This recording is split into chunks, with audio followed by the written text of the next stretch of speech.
श्रीमद् भगवद गीता पहला अध्याय। अर्जुन विषाद योग। धृतराष्ट्र ने कहा, हे संजय, धर्म भूमि कुरुक्षेत्र में एकत्र हुए युद्ध के इच्छुक मेरे और पांडु के पुत्रों ने क्या किया? संजय ने कहा, पांडव सैन्य की व्यूह रचना देखकर राजा दुर्योधन ने आचार्य द्रोण के पास जाकर ये वचन कहे, हे आचार्य, आपके बुद्धिमान शिष्य द्रुपद पुत्र द्वारा व्यूहाकार खड़ी की गई पांडु पुत्रों की इस महती सेना को देखिए। इस सेना के महान धनुर्धारी शूर योद्धा हैं, जो युद्ध में भीम और अर्जुन के समान हैं, जैसे युयुधान, विराट तथा महारथी राजा द्रुपद, धृष्टकेतु, चेकितान, बलवान काशीराज, पुरुजित, कुंती भोज और मनुष्यों में श्रेष्ठ शैव्य, पराक्रमी युद्धामन्यु, बलवान उत्तमौजा, सुभद्रा पुत्र अभिमन्यु और द्रौपदी के पुत्र, ये सब महारथी हैं। हे द्विजोत्तम, हमारे पक्ष में भी जो विशिष्ट योद्धागण हैं, उनको आप जान लीजिए। आपकी जानकारी के लिए अपनी सेना के नायकों के नाम मैं आपको बताता हूँ। एक तो स्वयं आप, भीष्म, कर्ण और युद्ध विजयी कृपाचार्य तथा अश्वत्थामा, विकर्ण और सोमदत्त का पुत्र भूरिश्रवा है। मेरे लिए प्राण त्याग करने के लिए तैयार, अनेक प्रकार के शस्त्रास्त्रों से सुसज्जित तथा युद्ध में कुशल और भी अनेक शूरवीर हैं। भीष्म के द्वारा हमारी रक्षित सेना अपर्याप्त है, किंतु भीम द्वारा रक्षित उनकी सेना पर्याप्त है। विभिन्न मोर्चों पर अपने अपने स्थान पर स्थित रहते हुए आप सब लोग भीष्म पितामह की ही सब ओर से रक्षा करें। उस समय कौरवों में वृद्ध प्रतापी पितामह भीष्म ने दुर्योधन के हृदय में हर्ष उत्पन्न करते हुए उच्च स्वर में गरज कर शंख ध्वनि की।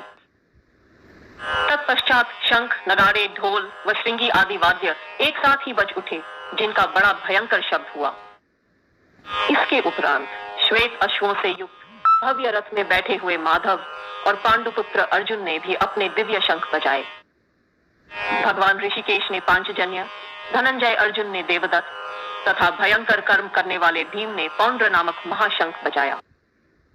कुंती पुत्र राजा युधिष्ठिर ने अनंत विजय नामक शंख और नकुल व सहदेव ने क्रमशः सुघोष और मणिपुष्पक नामक शंख बजाए। श्रेष्ठ धनुष वाले काशीराज, महारथी शिखंडी, धृष्टद्युम्न, राजा विराट और अजय सात्यकी, हे राजन, राजा द्रुपद, द्रौपदी के पुत्र और महाबाहु सौभद्र, इन सब ने अलग अलग शंख बजाए। वह भयंकर घोष आकाश और पृथ्वी पर गूंजने लगा और उसने धृतराष्ट्र के पुत्रों के हृदय विदीर्ण कर दिए। हे महीपते, इस प्रकार जब युद्ध प्रारंभ होने वाला ही था कि कपिध्वज अर्जुन ने धृतराष्ट्र के पुत्रों को स्थित देखकर धनुष उठाकर भगवान ऋषिकेश से ये शब्द कहे। अर्जुन ने कहा, हे अच्युत, मेरे रथ को दोनों सेनाओं के मध्य खड़ा कीजिए, जिससे मैं युद्ध की इच्छा से खड़े इन लोगों का निरीक्षण कर सकूं कि इस युद्ध में मुझे किनके साथ युद्ध करना है। दुर्बुद्धि दुर्योधन का युद्ध में प्रिय चाहने वाले जो ये राजा लोग यहाँ एकत्र हुए हैं, उन युद्ध करने वालों को मैं देखूंगा। संजय ने कहा, हे भारत, अर्जुन के इस प्रकार कहने पर भगवान ऋषिकेश ने दोनों सेनाओं के मध्य उत्तम रथ को खड़ा करके भीष्म, द्रोण तथा पृथ्वी के समस्त शासकों के समक्ष उन्होंने कहा, हे पार्थ, यहाँ एकत्र हुए इन कौरवों को देखो। वहां अर्जुन ने उन दोनों सेनाओं में खड़े पिता के भाइयों, पितामहों, आचार्यों, मामाओं, भाइयों, पुत्रों, पौत्रों, मित्रों, श्वसुरों और सहृदों को भी देखा। इस प्रकार उन सब बंधु बांधवों को खड़े देखकर कुंती पुत्र अर्जुन का मन करुणा से भर गया और विषाद युक्त होकर उसने ये कहा। अर्जुन ने कहा, हे कृष्ण, युद्ध की इच्छा रखकर उपस्थित हुए इन स्वजनों को देखकर मेरे अंग शिथिल हुए जाते हैं, मुख भी सूख रहा है और मेरे शरीर में कंप तथा रोमांच हो रहा है। अर्जुन ने कहा, हे कृष्ण, युद्ध की इच्छा रखकर उपस्थित हुए इन स्वजनों को देखकर मेरे अंग शिथिल हुए जाते हैं, मुख भी सूख रहा है और मेरे शरीर में कंप तथा रोमांच हो रहा है। मेरे हाथ से गांडीव गिर रहा है और त्वचा जल रही है। मेरा मन भ्रमित सा हो रहा है और मैं खड़े रहने में असमर्थ हूँ। हे केशव, मैं शकुनों को भी विपरीत ही देख रहा हूँ और युद्ध में अपने स्वजनों को मारकर कोई कल्याण भी नहीं देखता हूँ। हे कृष्ण, मैं न विजय चाहता हूँ, न राज्य और न सुखों को ही चाहता हूँ।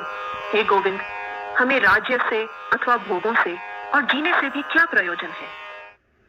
हमें जिनके लिए राज्य, भोग और सुख आदि की इच्छा है, वे ही लोग धन और जीवन की आशा को त्याग कर युद्ध में खड़े हैं। वे लोग गुरुजन, ताऊ, चाचा, पुत्र, पितामह, श्वशुर, पोते, श्यालक तथा अन्य संबंधी हैं। हे मधुसूदन, इनके मुझे मारने पर अथवा त्रैलोक्य के राज्य के लिए भी मैं इनको मारना नहीं चाहता, फिर पृथ्वी के लिए कहना ही क्या है। हे जनार्दन, धृतराष्ट्र के पुत्रों की हत्या करके हमें क्या प्रसन्नता होगी? इन आतताइयों को मारकर तो हमें केवल पाप ही लगेगा। हे माधव, इसलिए अपने बांधव धृतराष्ट्र के पुत्रों को मारना हमारे लिए योग्य नहीं है, क्योंकि स्वजनों को मारकर हम कैसे सुखी होंगे?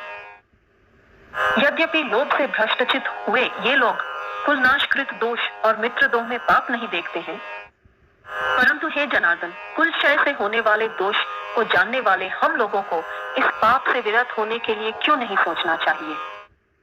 कुल के नष्ट होने से सनातन धर्म नष्ट हो जाते हैं। धर्म नष्ट होने पर संपूर्ण कुल को अधर्म दबा लेता है। हे कृष्ण, पाप के अधिक बढ़ जाने से कुल की स्त्रियां दूषित हो जाती हैं, और हे वाष्णेय, स्त्रियों के दूषित होने पर वर्ण संकर उत्पन्न होता है।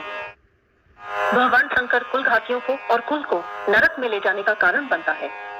पिंड और जलदान की क्रिया से वंचित इनके पितृ भी नरक में गिर जाते हैं। इन वर्ण संकर कारक दोषों से कुल घातियों के सनातन कुल धर्म और जाति धर्म नष्ट हो जाते हैं। हे जनार्दन, हमने सुना है कि जिनके यहाँ कुल धर्म नष्ट हो जाता है, उन मनुष्यों का अनियत काल तक नरक में वास होता है। अहो, शोक है कि हम लोग बड़ा भारी पाप करने का निश्चय कर बैठे हैं, जो कि इस राज्य सुख के लोभ से अपने कुटुंब का नाश करने के लिए तैयार हो गए हैं। यदि मुझ शस्त्र रहित और प्रतिकार न करने वाले को ये शस्त्रधारी कौरव रण में मारे, तो भी वह मेरे लिए कल्याणकारक होगा। संजय ने कहा। रणभूमि में शोक से उद्विग्न मन वाला अर्जुन इस प्रकार कहकर बाण सहित धनुष को त्याग कर रथ के पिछले भाग में बैठ गया।